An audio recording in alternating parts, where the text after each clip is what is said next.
New studies suggest that exercise helps the brain function better, and that may have important implications, especially for kids. Early Show correspondent Debbie Turner-Bell is here with more. Good morning. Good morning. We both exercise, and I think we can attest to this. Researchers are finding that exercise can do more than keep you fit. It can also make you smarter. So one school in Illinois has developed a program that gets kids moving and learning.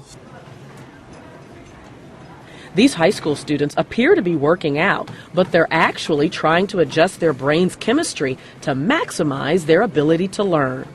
We're putting kids in a PE class prior to classes that they struggle in. And what we're doing is we're finding great results. What kind of heart rate have we got right now? Paul Ziantarski runs a learning readiness program at Naperville Central High School in Illinois. The program was started in response to research showing a link between exercise and increased brain function. Ziantarski says he's seen results. Kids who took PE before they took the math class had double the improvement of kids who had PE afterwards. Exercise optimizes the brain and the person for learning. It creates the right environment for all of our 100 billion nerve cells up there. Dr. John Rady is a professor of psychiatry at Harvard Medical School and the author of Spark, a book that examines how our brains change when we exercise. It produces these growth factors, one of which is called BDNF, and I call miracle grow for the brain, or brain fertilizer, which helps the brain cells stay alive, live longer, and it helps the learning process. Rady cites studies showing that exercise promotes the growth of new cells in the hippocampus, an area in the brain associated with memory and learning.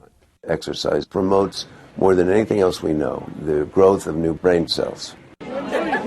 Naperville Central High School has embraced the idea that working out helps a child learn. Here, you'll find exercise equipment in some classrooms. Their body's moving and their brains are thinking and they're engaged and they're not sitting still trying to study something and memorize something.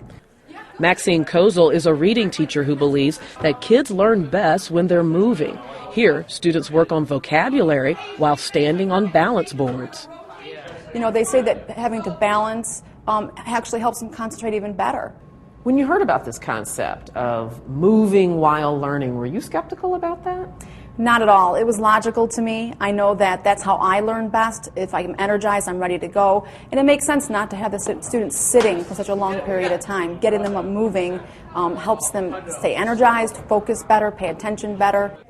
In this math class, students rarely zone out because every so often they take a brain break. We're going to do slap count, and we're going to just go up to 30. Brain breaks are interactive games that get kids up and out of their seats. When I first got into teaching it, they said don't let the students out of the desks because there could be problems. So now it's move them out of their desks. They need to move. They need to get up and around to get their brain going. Rather than wearing them out, kids say that exercising before class and moving during class makes the schoolwork seem easier. If you go out and you go for a run and then you read, it's a lot easier to read because you feel more awake. I feel more focused because I just did something that made me focus more. Amazing that gym looks better than the one I pay money to go to. Now, what's ironic is that some schools have cut back on PE in favor of more academics, when actually research is showing that physical exercise is exactly what the kids need in order to excel academically. Huge movement in this country to push PE back into schools, and that may be reason enough right there. Well, they're really hoping that this will start a trend and that other schools will catch on, understand the importance. All right, Debbie, thanks so much.